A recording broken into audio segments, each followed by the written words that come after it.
j'ai fait le démarrage de tapage avec Jean-Louis Morales. Donc ça remonte à 8-9 ans. Et les générations se succèdent. Là, je pense qu'on est vraiment dans le cœur du public qu'on veut toucher, c'est-à-dire les vraiment moins de 25 ans. Quand vous les questionnez sur l'âge, les plus âgés, c'est ceux qui sont sur tapage depuis 2-3 ans, qui ont fait un long bout comme Julie, qui ont fait un long bout de chemin avec nous. Et sinon, moi, j'observe le comportement qui a changé. Le comportement. Les premières fois, j'étais obligée de leur dire les gars, c'est 10 heures, hein, c'est pas 10h30. Et là, quand vous êtes arrivés, en fait, à 9h30, tout le monde était là. Des changements dans la façon de s'habiller, des changements, je les ai entendus en fait dire qu'il y avait de la solidarité entre eux dans la rue, c'est compliqué. Et là je vois en fait, voilà, il y en a un qui achète une baguette, quelqu'un qui achète du fromage, voilà, il y a cette espèce de solidarité, c'est une équipe, je crois qu'ils sont fiers d'appartenir en fait à ce groupe de travail. Et ce qui a évolué dans leur situation, alors on part d'en bas, hein, c'est refaire les papiers d'identité,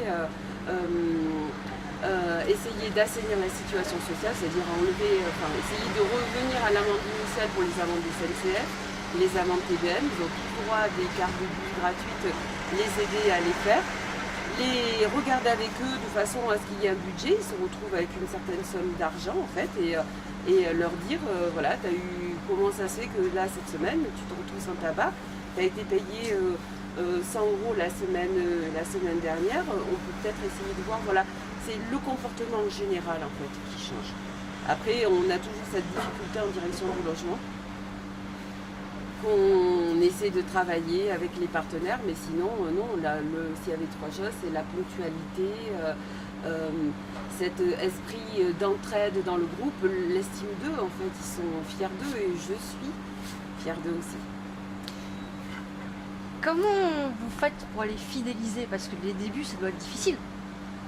Alors les débuts en travail de rue, oui, comme j'ai dit, ça a été le cas pour Alice, je l'avais rencontrée en travail de rue, ça a été compliqué parce que faut comprendre, en travail de rue, j'ai pas le gilet tapage, j'ai pas un t-shirt CUID, voilà, on arrive, on dit voilà, on est éducateur en fait, on CUID, on est en charge aussi d'un programme de travail en direction des moins de 25 ans.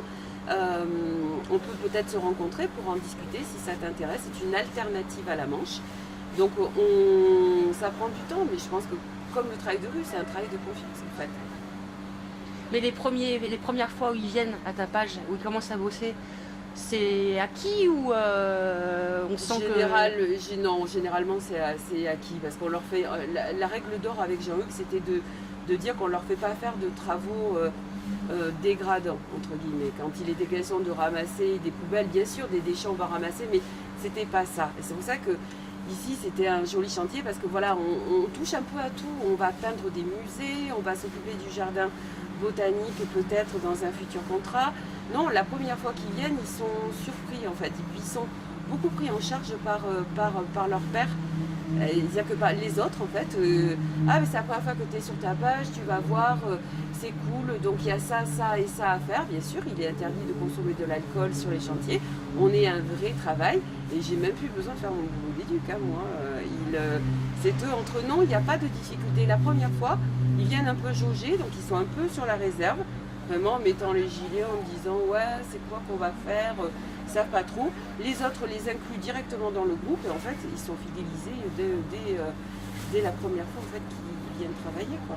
Et on voit d'ailleurs entre deux tailles de branches, parce que vous participez vous aussi, vous n'êtes pas là pour les encadrer. J'imagine que c'est important que vous participiez en même temps qu'eux. Parce qu'en fait, on appelle ça, avec Jean-Luc, on appelait ça la relation côte à côte. En fait, c'est une technique éducative qui consiste en fait à gommer complètement les liens hiérarchiques. Et en gommant les liens hiérarchiques, bien sûr qu'ils savent que je suis leur éducatrice et que j'encadre tapage au même titre que Julie, mais en gommant ce lien hiérarchique, en partageant la même galère qu'eux, on va faciliter la parole. Voilà. Et vous en profitez pour prendre de leurs nouvelles administratives. J'ai vu tout à l'heure entre deux branches où vous faisiez le point mine de rien. Oui, oui, mais sans qu'ils s'en rendent... Sans vraiment qu'ils se rendent compte, en fait, c'est pas un bureau, c'est pas formel, mais du coup la parole elle est plus libre. comme je dis, derrière un bureau, généralement, en fait, ils sont habitués aux services sociaux. Donc, en fait, ils sortent un discours qui est attendu par le travailleur social pour lui faire plaisir. Où est-ce que tu en es de tes démarches? Oui, ça avance. Non, là, non. Il n'y a pas besoin de... On partage, il n'y a pas de hiérarchie. On est dans la même galère. J'ai galéré avec eux, après les branches.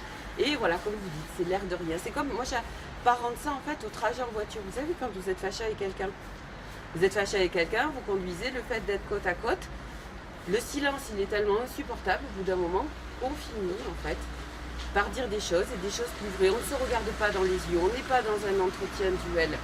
On est chacun dans notre truc et au fait, ça va et tes tiges.